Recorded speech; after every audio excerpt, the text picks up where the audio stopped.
شیعان علی ایک جماعت ہے جو بعد میں چل کر شیعہ کہتے ہیں نا، شیعہ کا مطلب حمایتی. حضرت علی رضی اللہ تعالیٰ عنہ کے حمایتیوں کی ایک جماعت تھی، شیعان علی ان کو کہا جاتا تھا، جو کوفہ میں رہتے تھے برسوں سے، حضرت علی کے زمانے سے تھے، کیونکہ حضرت علی نے بھی دارالخلافہ کوفہ کو بنایا تھا، اور حضرت علی کے بعد امام حسن بھی وہاں رہے کوفہ میں، اور اس کے بعد وہ ہجرت کر کے مدینے چلے گئے، تب پھر امام حسین بھی گئے تھے. تو کوفہ والوں کا تعلق حضرت علی کے گھرانے سے پہلے سے تھا. اور امام حسین کی یہ تاریخ میں آپ کو بتاتا ہوں کہ جب امیر معاویہ یعنی حکومت کر رہے تھے، اس وقت بھی کوفہ والے امام حسین کو خط لکھ کر بلا رہے تھے کہ امیر معاویہ کو معزول کر دیتے ہیں، آپ آ جائیے. امام حسین نے منع کیا، کہا کہ میں پھر سے وہ عظیم جنگیں دیکھنا نہیں چاہتا ہوں جو میرے باپ کے زمانے میں ہوئی ہیں. تو حضرت امام حسین گئے نہیں. امیر معاویہ کے زمانے سے کوفہ والے خط لکھ رہے تھے، آپ آ جائیے. اب جب امیر معاویہ کا انتقال ہو گیا اور یزید تخت خلافت پر بیٹھ گیا تو کوفہ والوں نے ایک میٹنگ کی. کوفہ عراق کا ایک شہر ہے، عراق میں آج بھی وہ شہر موجود ہے، اور جتنے اہل بیت سے محبت کرنے والے لوگ تھے سب جمع ہوئے اور میٹنگ کیا. اور وہ ایک شخص کے گھر میں میٹنگ ہوئی جس کا نام مسلم بن سرد بتایا گیا ہے. اور وہ شخص سارے لوگوں کو جمع کر کے کہتا ہے، دیکھو امیر معاویہ کا تو انتقال ہو گیا اور یزید بیٹا ہے، تم سب کی رائے کیا ہے؟ کیا علی کے بیٹے حسین خلافت کے سب سے زیادہ حقدار نہیں ہیں؟ کوفہ والوں نے ایک زبان ہو کر کہا، ہاں، رسول اللہ کے نواسے علی ابن ابی طالب کے بیٹے، ان سے زیادہ حقدار کون ہے؟ تو ان لوگوں نے کہا کہ ہم نے یہ سنا ہے کہ امام حسین نے بھی یزید کی بیعت کو قبول کرنے سے منع کر دیا اور وہ مدینہ چھوڑ کر مکہ جا چکے ہیں. اے لوگوں، تمہارا کیا خیال ہے ہم حسین ابن علی کو یہاں بلا نہ لیں؟ ہم کوفہ بلا لیتے ہیں اور یہاں بلا کر ان کی خلافت کو تسلیم کرتے ہیں، ان کے ہاتھ میں بیعت کر لیں گے، اور پھر دھیرے دھیرے پورا حجاز امام حسین کے ہاتھ پر بیعت کر لے گا، پورا عرب بیعت کر لے گا، اور یزید کو ہم اتار دیں گے تخت خلافت سے. تو کوفہ والے اس بات پر سب اتفاق، اور پھر سارے لوگوں نے مل کر کے خط لکھا امام حسین کے نام پر. عبداللہ بن صبح حمدانی نام سے ایک شخص تھا، اس کے ہاتھ میں خط دے کر بھیجے جس میں کوفہ کے بڑے رئیس اور ذمہ دار جو لوگ تھے، وہاں کے جو سردار تھے، ان کی دستخطیں تھیں، ان کی مہریں لگی ہوئی تھیں. یہ خط رمضان کی 10 تاریخ کو آیا. کہاں؟ مکہ مکرمہ میں. مکہ مکرمہ میں امام حسین کے پاس یہ خط آیا تو امام حسین نے دیکھا، اس میں یہ لکھا ہوا تھا، کوفہ والوں نے لکھا تھا، اللہ کی حمد و ثنا کے بعد، حضور کی صلاۃ و سلام کے بعد، کہا امیر معاویہ کا انتقال ہو گیا اور ان کے بعد یزید جیسا فاسق و فاجر شخص بیٹا ہے، لہذا ہم اس کی امارت اور اس کی خلافت کو نہیں تسلیم کرتے. اے علی کے بیٹے حسین، آپ تشریف لے آئیں، ہمارے سر پر کوئی امام نہیں ہے، آپ تشریف لائیں، ہم آپ کے ہاتھ پر بیعت کرتے ہیں. یہ خط کا مضمون تھا. امام حسین رضی اللہ تعالیٰ عنہ نے یہ حرم کعبہ میں اس خط کو پڑھا، اس کے بعد لوگوں سے پوچھا. اب سنیے، کوئی ایک شخص نے بھی اس بات پر رضامندی کا اظہار نہیں کیا. جو بڑے صحابہ تھے انہوں نے کہا کوفہ والوں کی بات پر کبھی یقین نہیں کیا جا سکتا، یہ غدار لوگ ہیں، دھوکہ دے دیتے ہیں، یہ غدار لوگ ہیں، دھوکہ دیتے ہیں. آپ کے باپ کو بھی کوفہ میں شہید کیا گیا، آپ کے بھائی کو بھی شہید کیا گیا ہے، اب آپ وہاں کیوں جانا چاہتے ہیں؟ مت جائیں، مکہ آپ کے لیے امن و امان کے ساتھ. حضرت امام حسین نے ان خطوط کو نظر انداز کر دیا. لیکن 2-3 دن کے بعد تقریباً 53 یا 55 لوگ کوفہ سے چل کر کے مکہ مکرمہ آئے، اور طواف کعبہ کے بعد سب امام حسین کے پاس نظر و نیاز لے کر کے آئے، اور اس کے بعد پھر خطوط لے کر آئے، کوفہ والوں کے حالات بتائے. امام حسین نے دوبارہ صحابہ سے مشورہ کیا کہ کیا کرنا چاہیے. تب پھر صحابہ نے وہی بات کی، کوفہ والے غدار قسم کے لوگ ہیں، طبیعت کے اندر ان کے استقامت نہیں، کسی ایک بات پر جمتے نہیں ہیں، آپ مت جائیں. دوسری مرتبہ بھی امام حسین صبر کر کے رہ گئے. رمضان کا مہینہ ختم ہونے کو آیا، تقریباً خطوط کا سلسلہ جاری رہا، اتنے کہ 10,000 کے قریب لوگوں نے امام حسین کو دعوت دی، اور اخیر میں یہ دعوت دی کہ اے حسین ابن علی، کل قیامت کے دن اگر اللہ تعالی ہم سے یہ سوال کر لے کہ فاسق و فاجر معاویہ کے بیٹے سے تم نے بیعت کیسے کی، اس کو امیر کیسے بنایا، تو ہم اللہ کی بارگاہ میں قیامت میں یہ جواب دیں گے کہ اے رب العالمین، ہم نے تو رسول اللہ کے نواسے کو بلایا تھا، مگر انہوں نے انکار کیا تو ہمارے پاس کوئی چارہ نہیں تھا، اس لیے ہم نے یزید کی بیعت کر لی۔ یہ تو ایموشنل بلیک میلنگ ہے۔ بہت سارے لوگ آج ہمیں یوں بولتے ہیں پروگرام کی تاریخ دے دیجئے نہیں تو پورا علاقہ دیوبندی ہو جائے، پروگرام کی تاریخ دے دیجئے نہیں تو یہاں ایسا ہو جائے۔ میرے عزیزو، تمہارے ذمے بھی تو کچھ ہے، تمہارے ذمے بھی تو کوئی چیزیں ہیں۔ امام حسین نے اس خط کو پڑھنے کے بعد پھر سارے لوگوں سے مشورہ کیا اور اس کے بعد کہا اب میرے لیے اتمام حجت کرنی ہوگی، یعنی مجھے تو جانا ہی ہوگا کیونکہ انہوں نے قیامت کا واسطہ دے دیا ہے۔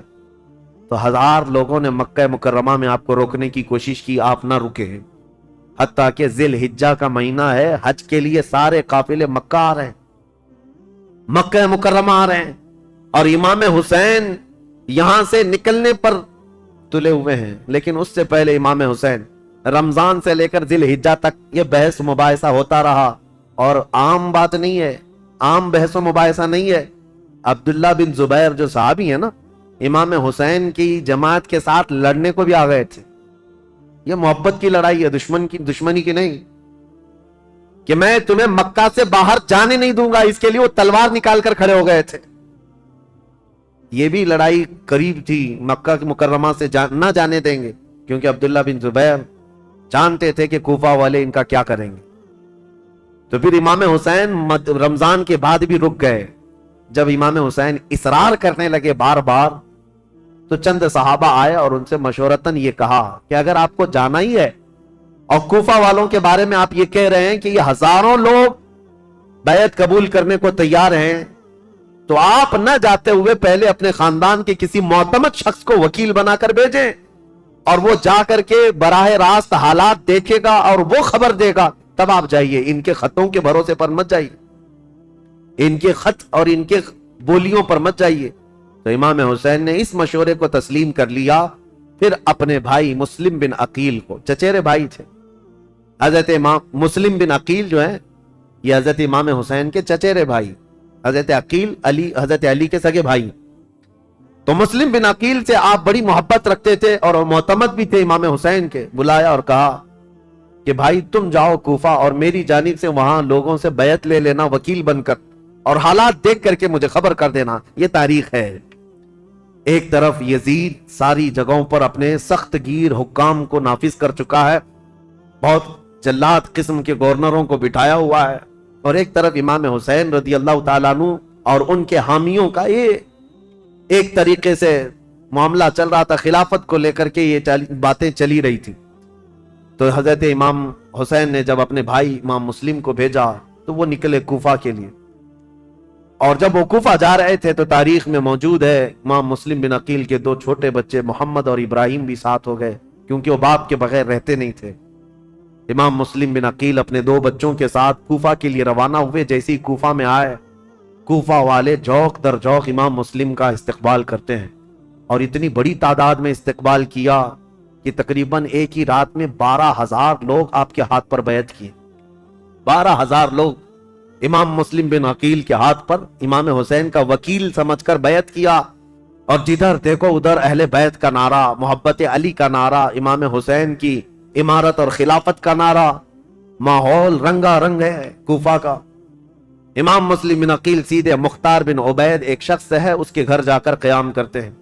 مختار بن عبید وہاں سردار کی حیثیت رکھتا تھا، اور اس نے سارے لوگوں کو یہیں پر جمع کیا تھا، اور ساری باتیں یہیں سے چل رہی تھی۔ امام مسلم بن عقیل جیسی گئے تو کوفہ کے اس وقت جو گورنر تھے وہ نعمان بن بشیر ایک صحابی رسول تھے، یزید کی طرف سے وہ گورنر تھے، نرم دل تھے اور نہایت ہی عجز و انکساری والے، تواضع والے انسان تھے۔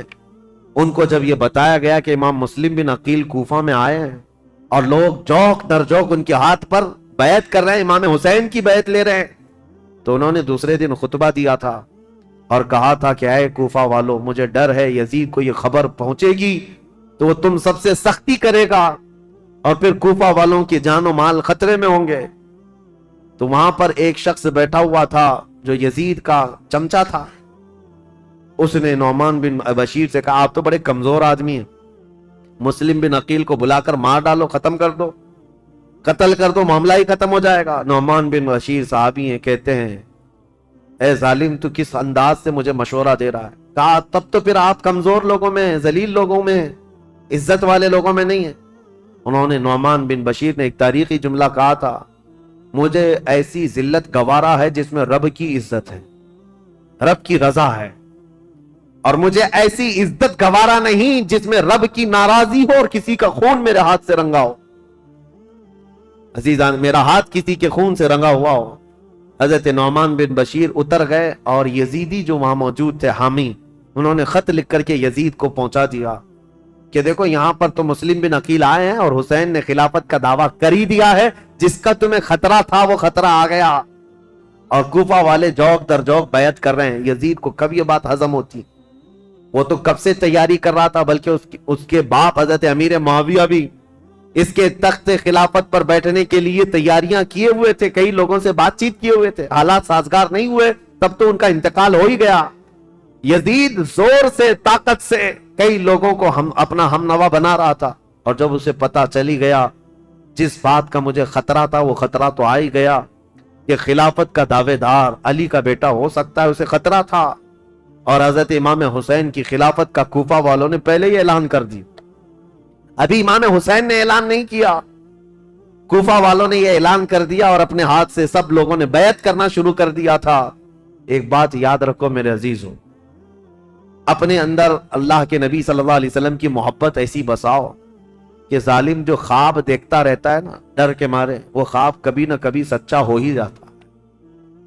ہاں، مجھے یہ بات یاد آتی، یزید جیسے ڈرتا تھا، ہر دن ڈر کے سوتا تھا کہ کہیں سے کوئی خلافت کا دعوے دار اٹھے گا تو میری کرسی ہلا دے گا، اور اس کو پتا چلا جیسے ہی حضرت امام حسین اٹھ گئے تو اس دن وہ اپنا ماتھا مارنے لگا اور لوگوں سے کہا کہ دیکھو جس کا ڈر تھا وہی ہو گیا۔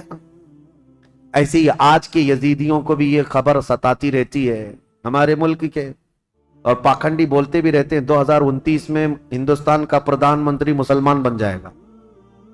یہ ہماری بات نہیں ہے، یہ ڈر کے مارے دیکھے ہوئے خواب ہیں، یہ ڈراؤنے خواب ہیں جو پریشان کرتے ہیں، اور انشاءاللہ العزیز کوئی حسین کا غلام بیدار ہوگا اور پورے ہند کو ایک میدان میں لا کر کھڑا بھی کرے گا انشاءاللہ۔ ہاں، اس قوم کو زندہ ہو لینے دو، پھر ہر قوم کہے گی حسین ہمارے ہیں انشاءاللہ۔ حضرت امام حسین کی طرف سے امام مسلم بن عقیل نے بیعت لینی شروع کی تو یہاں کوفہ پورا کا پورا ان کے دامن میں آ گیا۔ روزانہ ایک ایک گھر پر دعوت ہے امام مسلم بن عقیل کو، ارے وہ چلنے تک نہیں دیتے، ان کے شہزادوں کو سواریاں بنا لیتے، ان کے شہزادوں کو اپنی سواریوں پر بٹھا لیتے، اپنے کندھوں کو سواری بنا دیتے، اس طرح کی محبت پیش کرتے رہے۔ اور پھر امام مسلم بن عقیل نے امام حسین کو خط لکھا کہ حالات بہت اچھے ہیں، کوفہ والے پورے ایک آواز ہو کر آپ کی خلافت کا اعلان کر رہے ہیں، آپ کو جلدی تشریف لانا چاہیے اور آپ کی خلافت کا اعلان ہونا چاہیے۔ امام مسلم بن عقیل نے خط لکھ کر بھیجا، جس کام کے لیے آپ کو بھیجا گیا تھا وہ کام تو آپ نے کیا، عینی گواہ بھی تھے، آنکھوں سے دیکھا ہوا حال بیان کر دیا۔ اب امام حسین کے پاس جب یہ خط آیا تو اب مجھے بتاؤ، مکہ والے جو صحابہ امام حسین کو روک رہے تھے مت جاؤ مت جاؤ، امام حسین نے کہا تمہارے مشورے پر میں اپنے بھائی کو بھیجا، میرے بھائی نے بھی وہی خبر دی جو کوفہ والے اپنے خطوں میں لکھ کر کے بھیج رہے تھے، میرے بھائی پر تو مجھے اعتماد ہے، انہوں نے جو دیکھا وہ سچ بتایا۔ یہ خط تو آیا لیکن یزید کے ہاں سے جو معاملات سنگ دل کے بدلے اس طرح کہ اس نے مروان بن حکم کو بلایا اور پوچھا کہ یہ اس فتنے کو کیسے ختم کریں، یہ بغاوت کو کیسے سرو کریں۔ تو اس نے مشورہ دیا کہ نعمان بن بشیر یہ کمزور دل آدمی ہے، نرم دل آدمی ہے، اس کو اتار دو، حالانکہ صحابی رسول تھے، کہا اس کو اتار دو۔ اور عبید اللہ ابن زیاد یہ ایک نہایتی ظالم قسم کا جلاد آدمی تھا، اس کی ماں کے متعلق ہی مشہور تھا کہ زنا کرتی یا کرواتی رہی جس سے پیدا ہوا، اور اس کی ظلم کی داستانیں لوگوں میں مشہور تھیں۔ یہ بصرہ کا گورنر تھا۔ یزید نے فوراً لیٹر لکھ کر بھیجا کہ یہاں سے عبید اللہ بن زیاد سیدھے کوفہ جائے اور وہاں کے حالات کو اپنے ہاتھ میں کنٹرول کرے۔ عبید اللہ بن زیاد جیسی یزید کا خط آیا وہ کوفہ نکلا، کوفہ جب گیا تو بھیس بدل کر کے آیا، چہرے پر نقاب ڈال کر کے مدینے کی طرف، مکہ کی طرف سے جو راستہ آتا ہے اس راستے سے کوفہ میں آیا، کیونکہ کوفہ والے روز اس انتظار میں تھے کہ حیدر کرار کے شہزادے امام حسین تشریف لانے والے، رسول اللہ کے بیٹے کوفہ میں آنے والے، روز انتظار میں تھے کیونکہ امام مسلم نے خط لکھ کر کے بھیج دیا ہے، اب وہ آنے والے۔ تو ابن زیاد یہی دھوکہ دیتے ہوئے اسی راستے سے آیا کہ کوفہ والے یہ سمجھیں کہ حسین ابن علی آئے، اور کوفہ والے وہی سمجھے، خوب نعرے لگائے، مرحبا بک یا ابن رسول اللہ، اے رسول اللہ کے شہزادے، مرحبا مرحبا، آپ آ گئے ہمارے کوفہ میں۔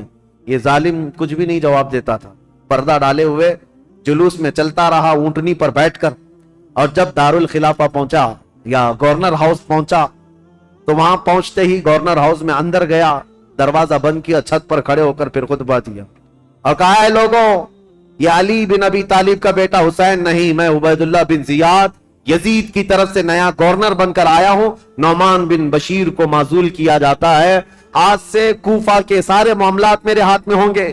کوفہ والے جو استقبال کرنے کے لیے آئے تھے ان کو سخت ترین خطبہ دیا، کہا ہے لوگوں سنو، جو سختی کرے گا اس کے ساتھ ہم سختی کریں گے، اور جو یزید کی بیعت کو انکار کرے گا ہم اس کو قتل کریں گے، باغیوں میں اس کا شمار ہوگا، اور جو کسی باغی کی حمایت کرے گا ہم اس کے ساتھ بھی سختی کا معاملہ کریں گے۔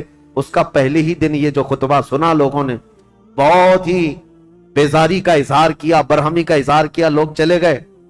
اب امام مسلم بن عقیل کے حالات اب بدلنے کو آ گئے، کوفہ والے بس گیدڑ بھپکی سے ڈر گئے، عبید اللہ بن زیاد کے ایک خطبے سے ڈر گئے، اور اس کے بعد دوسرے دن عبید اللہ بن زیاد نے کیا کیا، کوفہ کے جتنے قبیلے تھے، خاندان تھے، ان خاندانوں کے جو جو بڑے لوگ تھے، خاندان کا جو بھی رئیس ہوتا، ان سب کو اپنے گورنر ہاؤس میں بلایا، اور بلا کر کے اتنا سخت ڈرایا اور کہا تم میں سے کوئی بھی اگر مسلم بن عقیل کو اپنے گھر میں پناہ دیا یا دیتا ہوا نظر آیا تو میں تمہاری پھانسی کا پھندا یہیں پر لٹکاؤں گا، اور اس کے بعد تمہارے لیے وہ عبرتناک سزا ہوگی، اس لیے کہ یزید امیر المومنین کی طرف سے مجھے یہ آرڈر ہے۔ ایسے سخت احکامات دیا، اور اس کے بعد کوفہ والوں کو ڈرایا یہ کہہ کر کے کہ یزید کی طرف سے 30,000 کی فوج آ رہی ہے جو کوفہ کی اینٹ سے اینٹ بجا دے گی۔ سارے سردار ڈر گئے، جتنے قبیلوں کے آقا تھے، ان کے جو جو رئیس تھے وہ ڈر کے مارے چھپ گئے، اور حضرت امام مسلم بن عقیل کو آ کر یہ معاملات کی خبر دی۔ امام مسلم بن عقیل جس گھر میں تھے، عبید اللہ مختار بن عبید جس کے گھر میں تھے، وہاں سے آپ ہجرت کر گئے، وہاں سے نکل گئے کہ یہاں رہنا اچھا نہیں، تو وہاں سے نکل کر کے ایک بہت ہی عمر دراز صحابی تھے کوفہ میں، ہانی بن عروہ، ان کے گھر گئے۔ یہ محب اہل بیت تھے، خاندان نبوت کے چاہنے والے تھے۔ امام مسلم بن عقیل ان کے گھر جاتے ہیں، ہانی بن عروہ نے ان کا استقبال کیا اور اپنے گھر کے ایک کمرے کے اندر ان کو چھپا دیا، رازداری کے ساتھ امام مسلم بن عقیل اور ان کے شہزادوں کو اپنے گھر میں رکھا، اور جتنے اہل بیت سے لوگ محبت کرتے تھے صرف ان کو معلوم تھا کہ امام مسلم بن عقیل ہانی بن عروہ کے گھر میں ہے، اور اس کے باوجود امام مسلم بن عقیل ہانی بن عروہ کے گھر میں رہ کر بھی کوفہ والوں کو بلاتے رہے، جو اب تک 60,000 کی تعداد میں پہنچے تھے بیعت کرنے والے۔ اب ان لوگوں میں اب چھانٹنا شروع کیا کہ ابھی بچے کتنے ہیں۔ ہانی بن عروہ کے گھر میں جب آپ خفیہ لوگوں سے ملاقات کرتے تھے اس وقت بھی 18,000 لوگ ابھی بھی امام مسلم بن عقیل کے ساتھ تھے۔ آ کر کے انہوں نے اپنے ساتھ ہونے کا اظہار کیا۔ امام مسلم بن عقیل نے کہا کہ اب بھی حالات صحیح ہیں، کچھ بدلے تو کیا ہوا، کچھ تو موجود ہیں، امام حسین کو آنا چاہیے۔ دوسرا خط بھی انہوں نے لکھا کہ حالات قابو میں آنے کے لائق ہیں، آپ تشریف لائیں۔ دوسرا خط بھی گیا امام حسین کو، لیکن اب امام مسلم بن عقیل کی تلاش شروع کر دیا عبید اللہ بن زیاد۔ یہ ہر جگہ لوگوں سے پوچھنے لگ گیا کہ مسلم بن عقیل جو آئے ہیں حسین کی طرف سے وکیل بن کر، وہ کس کے گھر میں چھپے ہوئے، کوئی بتانے کو تیار نہیں تھا۔ اب عبید اللہ بن زیاد نے ایک غلام کو پیسہ دے کر کے بھیجا، 3,000 درہم یا دینار، کہا کہ تو جا کر کے کسی نہ کسی طرح سے تلاش کر کے معلوم کر کے مسلم بن عقیل کہاں چھپے ہیں۔ اب وہ روزانہ گھومتا تھا اور جو اہل بیت سے محبت کرنے والے ہیں وہ جانتا تھا، تو ایک مسلم بن اوسجہ اسدی رضی اللہ تعالیٰ عنہ محب اہل بیت سے مسجد میں عبادت میں رہتے، ان کے پاس گیا یہ غلام جس کا نام معقل تھا۔ یہ گیا اور کہا جا کر کے مجھے مسلم بن عقیل سے ملنا ہے۔ تو مسلم بن اوسجہ اسدی یہ کہتے ہیں تو مجھ سے ہی کیوں پوچھ رہا ہے، مسجد میں اور بھی بہت سارے لوگ ہیں۔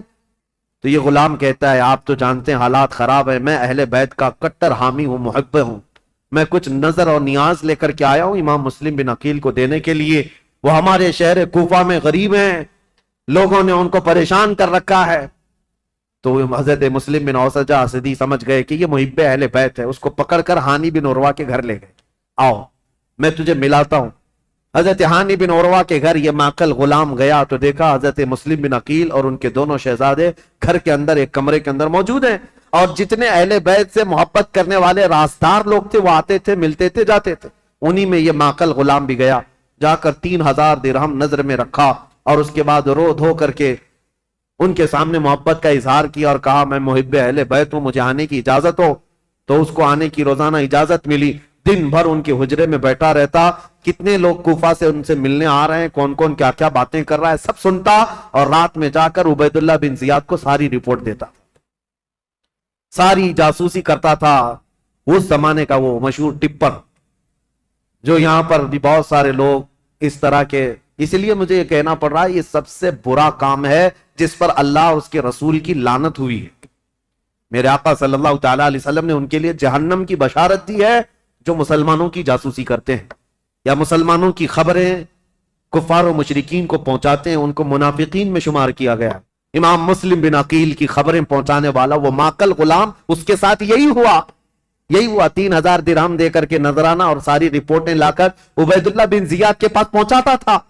عبید اللہ بن زیاد ساری باتیں سنتا رہا اور ہانی بن عروہ کو ایک دن بلا لیا، کہا ہانی بن عروہ سے اس کے پرانے تعلقات تھے، لیکن ہانی بن عروہ جب سے وہ آیا تھا ملنے نہیں گئے تھے، بلایا اچانک گورنر ہاؤس پہ، کہا کیا بات ہے ہانی بن عروہ ہم سے ملاقات نہیں کر رہے ہو؟ کہا میں بیمار تھا اس لیے نہیں آیا۔ کہا بیمار نہیں، تم تو فتنوں میں مبتلا ہو، امیر المومنین کے خلاف فتنہ کرنے کا گھر کو اڈا بنا رکھا ہے، مسلم بن عقیل کو تم سہارا دیے ہوئے ہو، روزانہ پلاننگ کرتے ہو اپنے گھر میں اور خلافت کے خلاف لوگوں کو بغاوت پر ابھار رہے ہو۔ حضرت ہانی بن عروہ نے کہا ایسا تو نہیں کر رہا میں۔ تو اس نے وہ غلام کو سامنے پیش کیا، کہا اس کو پہچانتے ہو؟ کہا ہاں یہ تو محب اہل بیت ہے۔ وہ معقل بن یسار جو غلام تھا، اس نے کہا میں کوئی محب اہل بیت نہیں، میں عبید اللہ بن زیاد کا سپاہی ہوں، میں ان کی طرف سے آیا کرتا تھا۔ ہانی بن عروہ دیکھ کر دنگ رہ گئے، مسلمان کو اگر کسی نے ڈنک مارا ہے تو دوسرا مسلمان ہی مارا ہے۔ اکثر یہی ہوا ہے تاریخ میں، جب تک اپنا کوئی گھر کا بھیدی نہیں ہوتا تب تک کوئی دشمن ہم پر غالب نہیں ہوتا۔ پوری تاریخ میں دیکھیں آپ یہی ہوتا رہا ہے۔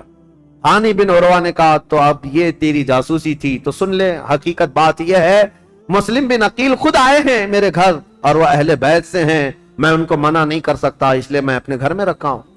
مسلم بن عقیل کی ابھی یہ بات چل رہی تھی، کوفہ میں یہ بات گردش کرنے لگ گئی کہ وہ قبیلہ بنی مزعج کے تھے، ایک قبیلہ تھا بنی مزعج، اس قبیلے کے ہانی بن عروہ سردار تھے، مشہور ہو گئی ہانی بن عروہ کا قتل ہو گیا، ان کو مارا گیا۔ تب سارے ان کے خاندان کے لوگ اور سب کے سب جمع ہو گئے، یہ تعداد بھی قریب 12000 کی تھی۔ امام مسلم بن عقیل اس میں باہر نکل کر کے آگئے، کوفہ کے جتنے لوگ ہیں ان کو لے کر گورنر ہاؤس کا گھیراؤ کر لیا، سب کو باہر جمع کر لیا۔ امام مسلم بن عقیل نے کہا اس وقت تک نہیں جائیں گے جب تک ہانی بن عروہ کے قتل کے بارے میں ہم ابن زیاد سے بدلہ نہ لیں گے۔ کوفہ والے نعرہ لگاتے ہوئے آ گئے۔ یہ وقت بھی ایسا تھا، امام مسلم بن عقیل چاہتے تو پورے گورنر ہاؤس کو تباہ کر دیتے، لیکن جب 12000 لوگ آئے تھے تو ابن زیاد نے کیا کیا، ہانی بن عروہ کو اس نے قتل نہیں کیا تھا، گھر وہیں گورنر ہاؤس میں قید کر کے رکھا تھا، بوڑھے صاحب ہی تھے، ان کو پکڑ کر کے چھت پر لایا گیا اور یہ زور زبردستی ان سے کہا گیا اپنے قبیلے والوں سے کہہ دو واپس چلے جائیں، اپنے قبیلے والوں سے کہہ دو مسلم بن عقیل کا ساتھ چھوڑ دیں ورنہ ہانی بن عروہ تمہارا قتل ہو جائے گا، ٹکڑے ہو جائیں گے۔ ہانی بن عروہ چھت پر آئے اور اعلان کیا ہے لوگوں میں زندہ ہوں، مجھے نہیں مارا گیا ہے، لیکن بات یہ ہے فتنہ و فساد ہو رہا ہے، تم لوگ سب منتشر ہو جاؤ۔ تو ابن زیاد کی طرف سے ایک آدمی کھڑا ہوا کہ اے بنی مزعج کے لوگوں، تم سے ابن زیاد کی کوئی دشمنی نہیں ہے، ہانی بن عروہ کا وہ دوست ہے، تم سب مسلم بن عقیل سے دور ہو جاؤ، ہانی بن عروہ کو کوفہ میں ایک عزت دار عہدہ دیا جائے گا اور ان کو یہاں پر عزت و تکریم سے نوازا جائے گا۔ قبیلے کے سارے لوگ نکل گئے۔ یہی وہ تاریخ ہے جب امام مسلم بن عقیل رات کو نماز پڑھانے کے لیے کھڑے تھے، عشاء کی 12,000 لوگ تھے، رات بھر یہ قضیہ چلتا رہا اور سارے قبیلے بنی مزیج کے اور کوفہ والے چھوڑ کر کے جاتے رہے۔ صبح کے وقت امام مسلم بن عقیل کے پیچھے فجر میں صرف 3 لوگ باقی تھے، 3 لوگ باقی رہ گئے۔ تاریخ میں ایسا باپ کبھی سنا ہے اپنے 12,000 لوگ ایک بیت چھوڑ کر کے جائیں اور 3 لوگ باقی رہ جائیں؟ یہ رسول اللہ کے خاندان والوں کا بہت عظیم امتحان تھا۔ امام مسلم بن عقیل نے دیکھا کہ سارے چھوڑ کر چلے گئے، لیکن ہوا کیا، سب کے جانے کے بعد حضرت امام مسلم بن عقیل اب تیسرا گھر ڈھونڈنے والے تھے کہ کسی کے گھر تو رکوں جا کر۔ پہلے مختار بن عبید کے گھر میں تھے، دوسرے ہانی بن عروہ کے گھر میں۔ اب حضرت امام مسلم بن عقیل جہاں سے گزرتے تھے کوفہ والے اپنا گھر بند کر دیتے تھے، کوفہ والے گھر بند کر دیتے تھے، ان کی وجہ سے ہمارے اوپر عذاب آ جائے گا، یہ ابن زیاد ہمیں چھوڑے گا نہیں، ہمیں مار ڈالے گا۔ امام مسلم بن عقیل گھومتے رہے، پھرتے رہے، دن بھر کسی نے آپ کے لیے دروازہ نہیں کھولا، کوئی دروازہ نہیں کھولا، بھوکے اور پیاسے کوفہ میں۔ یہ وہ کوفہ ہے جو 3 دن میں بدل گیا۔ عبید اللہ بن زیاد کے آتے ہی پورے لوگوں کی طبیعت چینج ہو گئی۔ ایک عورت تھی طوعا نام کی، وہ اہل بیت سے محبت کرنے والی، امام مسلم بن عقیل کو دیکھتی ہے اور لے کر کے آ جاتی ہے، میرے گھر میں رک جائے، چاہے پورا زمانہ مخالف ہو جائے، میں اپنی جان کی بازی لگا دوں گی، لیکن رسول اللہ کے گھر والوں کو اس طرح میں راستوں پر گھومتا پھرتا نہیں دیکھ سکتی، آپ آئیں میرے گھر۔ امام مسلم بن عقیل اس عورت کے گھر گئے، طوعا۔ یہ عورت بڑی جانثار تھی۔ اب ادھر ہوا یہ کہ ہانی بن عروہ کا قبیلہ تو چلا گیا، اب ہانی بن عروہ کو جو اس نے دعویٰ کیا تھا کہ ان کو عزت سے نوازا جائے گا، کچھ نہیں، ان کو دوسرے دن کھڑا کیا گورنر ہاؤس میں، کہا مسلم بن عقیل کو میرے حوالے کر دو۔ ہانی بن عروہ نے کہا میں اپنا سارا گھر اور اپنی جان تیرے حوالے کر سکتا ہوں، مسلم بن عقیل کو تیرے حوالے نہیں کروں گا۔ اب ان کی دوستی بھی ختم ہو گئی۔ ہانی بن عروہ نے جب ایسی سختیاں کی تو عبید اللہ بن زیاد نے فوجیوں سے کہا کہ اس بوڑھے کو باہر لے جاؤ اور رسی سے باندھ کر کے راستوں پر کھینچو تاکہ کوفہ والے دیکھتے رہے۔ ہانی بن عروہ کو عبید اللہ بن زیاد کے ظالم فوجی رسیوں سے باندھ کر کوفہ کی گلیوں میں کھینچتے رہے۔ صحابی رسول ہیں، بوڑھے صحابی تھے، 80 سال کی عمر تھی۔ جب گلیوں میں کھینچا جاتا تھا وہ کھڑے ہو کر پوچھتے تھے، چیختے تھے، کوئی ہے، کوئی مجھے لاٹھی تو دے دے، کوئی رسی تو دے دے، میں کسی سے حفاظت کر لوں۔ ان کا خود کا قبیلہ بھی قریب آنے کو تیار نہیں، یہاں تک کہ گھماتے پھراتے ان کو گورنر ہاؤس پر لایا گیا۔ جب انہوں نے سخت جملے کہے، اے عبید اللہ بن زیاد سن لے، میں گواہی دیتا ہوں تو کذاب ابن کذاب ہے، اور جس کی خلافت کا تو دعویٰ کرتا ہے یزید، وہ سب سے بڑا دجال ہے، کذاب ہے۔ اس بات پر عبید اللہ بن زیاد نے حکم دیا اور ہانی بن عروہ رضی اللہ تعالیٰ عنہ کو پٹک کر کے قتل کر دیا گیا، صحابی رسول کو شہید کر دیا گیا۔ میرے عزیزوں، یہاں سے کوفہ میں جو اہل بیت اطہار کے جانثاروں کی شہادت شروع ہوئی، اس میں پہلے ہانی بن عروہ تھے، اور اس کے بعد وہ مسلم بن اوسجہ اسدی جو محب اہل بیت تھے، ان کا قتل ہوا۔ پھر آپ ڈھونڈنے کے لیے بھیجا کہ جہاں کہیں مسلم بن عقیل ہیں ان کو ڈھونڈ کر کے لاؤ۔ یہ حالات ہوتے رہے، اور طوعا نام کی عورت کے گھر مسلم بن عقیل تھے۔ اتفاق ایسا کہ اس طوعا نامی عورت کا جو بیٹا تھا محمد بن اشعث، وہ ابن زیاد کے درباری تھا، فوجی تھا، اور اس کو خبر ملی تو ابن زیاد سے آ کر کے کہا میری ماں نے پناہ دے رکھی ہے مسلم بن عقیل کو، لیکن میری ماں بہت ڈھیٹ ہے، مانے گی نہیں، وہ مجھ سے بھی لڑ جائے گی، مسلم بن عقیل کو حوالے نہیں کرے، تو کیا کیا جائے؟ ابن زیاد نے پوچھا تو اس نے کہا بیٹے نے میرے ساتھ 10 فوجیوں کو بھیجو، کسی نہ کسی طرح گرفتار کر کے لاؤں گا۔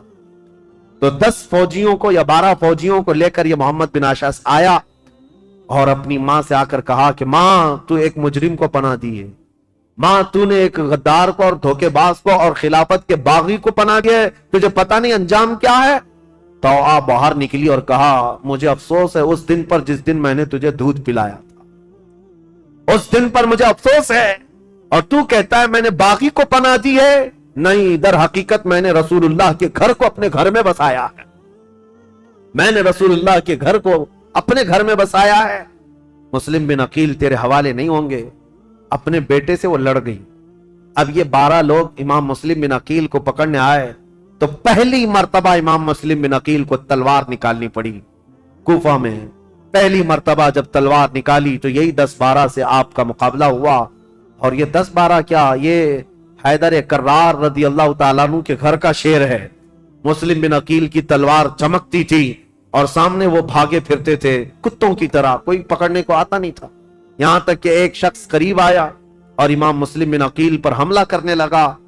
آپ کا اس کی تلوار منہ پر گری جس سے آپ کا ہونٹ کٹ گیا، امام مسلم بن عقیل کا ہونٹ کٹ گیا۔ امام مسلم بن عقیل، سخت شدت کی دھوپ ہے اس دن، طوعا نامی خاتون سے کہتے ہیں اے محب اہل بیت، جانثاران اہل بیت کی خاتون، مجھے تھوڑا پانی دے دو، میں پانی پیوں گا اور ان کا کام تمام کروں۔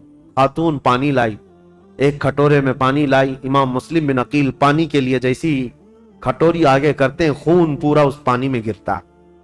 آپ نے پانی پھینک دیا کہ خون کا قطرہ پانی میں مل جائے تو حرام ہے، پانی نہیں پیا جا سکتا، خون پینا حرام ہے۔ دوسری کھٹوری لائی گئی، آپ جب لبوں کے قریب لگاتے اس میں بھی خون ٹپکتا تھا، آپ نے وہ پانی بھی چھوڑ دیا، کہا صاف پانی پینا مسلمان کے لیے حلال ہے، خون جس پانی میں مل جائے وہ حرام ہے، میں حرام پانی اخیر وقت نہیں پی سکتا۔ تیسری مرتبہ لایا گیا، تیسری مرتبہ بھی وہ کھٹوری خون سے لال ہو گئی، آپ نے رکھ دیا اور کہا شاید اب میری زندگی میں دنیا کا پانی نہیں۔ امام مسلم بن عقیل لڑنے کے لیے پھر باہر آئے تو ان ظالموں نے کیا کہا، محمد بن اشعث وغیرہ نے کہا مسلم ہم تم سے لڑنا نہیں چاہتے، امان دیتے ہیں۔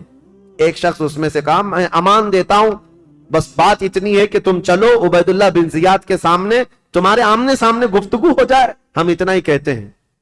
جیسے آج بھی آتے ہیں نا پولیس والے، صرف بات کرنا ہے، بات کرنے کے لیے جانا ہے۔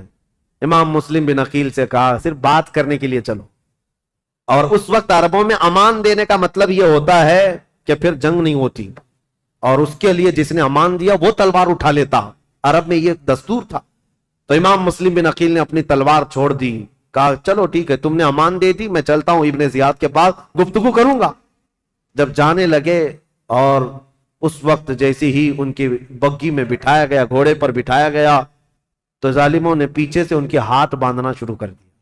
امام مسلم بن عقیل کے ہاتھ باندھے۔ آپ نے پوچھا جب تم نے امان دے دیا اور صرف بات ہی کرنا ہے تو پھر یہ ہاتھ باندھنا کیوں شروع کیا، یہ پہلی غداری ہے تمہاری۔ کہا نہیں ابن زیاد کے پاس چلو۔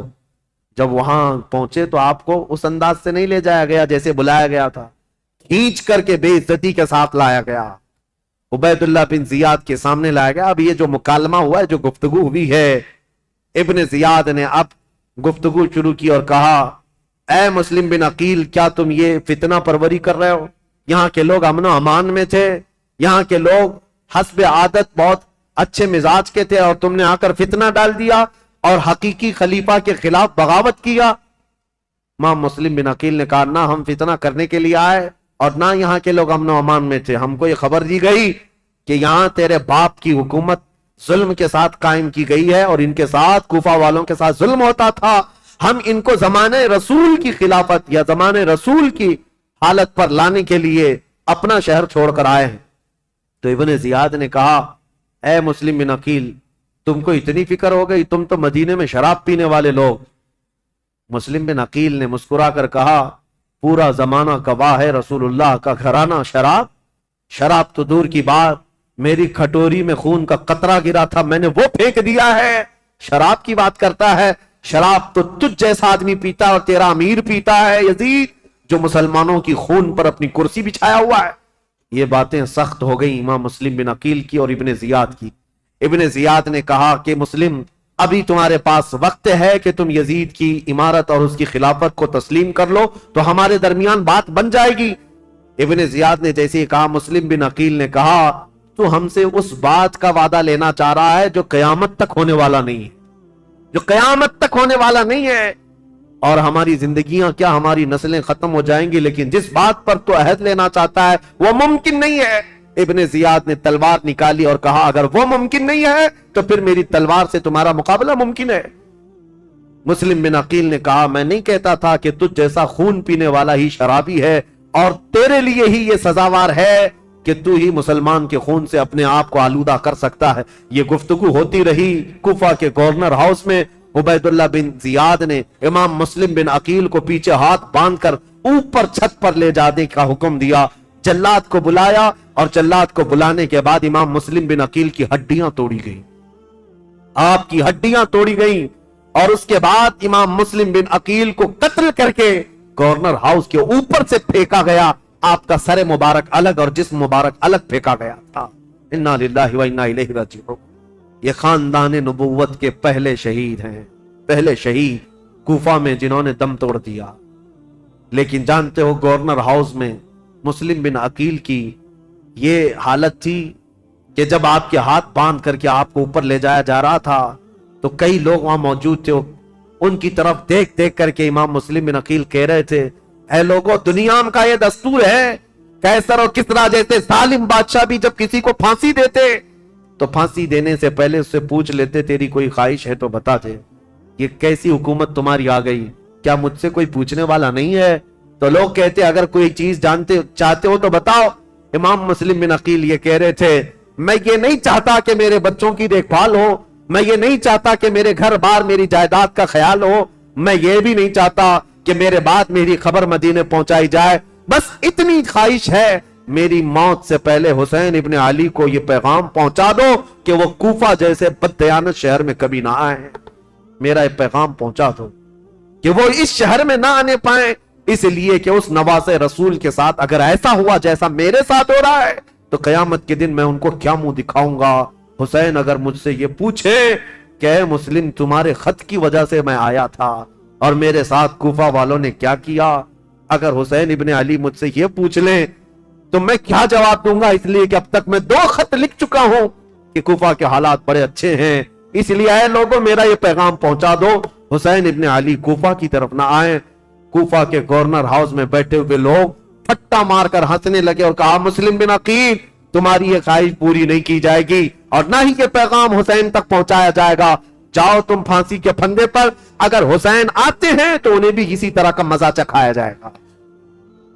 امام مسلم بن عقیل کی شہادت ہو گئی اور جیسے ہی ان کی شہادت ہوئی میرے عزیزو، ہانی بن عروہ جو ان کے جانثار تھے، ان کے محب تھے، ان کا قتل ہوا. مسلم بن اوسجہ کا قتل ہوا. اب مسلم بن عقیل کا قتل ہوا. اتنا ہی نہیں کہ گورنر ہاؤس سے ان کی لاش پھینکی گئی تھی، ہڈیاں توڑی گئی تھی. اتنا ہی نہیں، مجھے بتانے میں درد محسوس ہوتا ہے، رونگٹے کھڑے ہو جاتے ہیں. مسلم بن عقیل کی لاش کو گورنر ہاؤس پر لٹکایا گیا. کوفہ والے دیکھتے رہو، جو بغاوت کرے گا اس کا انجام یہی ہوگا، جو ہمارے امیر کے خلاف کھڑا ہوگا اس کے ساتھ ہم یہی برتاؤ کریں گے. میں یہ کہتا ہوں اے مسلمانوں، اس واقعے کو بار بار یاد کرنا. موب لنچنگ یہ آج کی تاریخ نہیں ہے، کوفہ والوں نے بہت پہلے شروع کر رکھا.